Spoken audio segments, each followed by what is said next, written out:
Köpçülük yaxşımısılar. Ben bolsam Abdüqayım buluman. Bayatdan sizlarga yaqinlik ki bolsa milliy çalgı asbablarimizdan biri bolgan mana bu ravabdan chiqqan. Buni buvam o'z qo'li bilan yasab chiqqan bo'lib, undaq bo'lsa men sizlarga buvamni tunishtirib o'tay. Buvamning ismi Amarnaz Zijab. U saz çalgı yasaydigan nihoyat usta hunarmand bo'lib, ömrü bo'yi saz çalgı yasash va chalish bilan o'tdi. Bu saz çalgı xuddi uning qadimas harmoyaga o'xshaydi.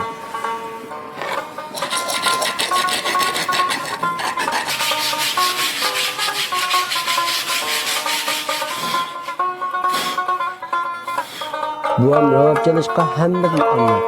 U ravabning ta'limga chiqqan yaqinlik kuylar mening hayotimga xushallik bag'ishlaydi deydi.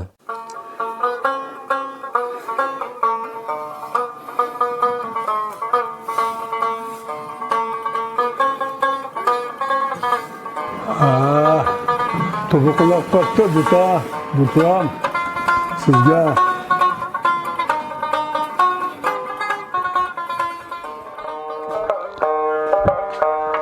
Baba o'tgan siz chalishni yutib qo'ygan paytni chalishni unutib ketdim ekan. Yeni bir chalishni yutib qo'ygan bo'lsa. Xabar qilmay qadam turmadan maqmamisa. Albatta. Bu ham xushallik bag'ishlaydigani uning qadimiy sazlari emas. Bizda amroq bolalarning uning eng cho'ng xushalligi. Bizmi bo'mizga bakla amroq. Arisi diqqat qilib olim. Ravabni tutgan chog'da men asma bilgan egimiz kimaqma. Unda elab maydonda qap bunga tutishlar.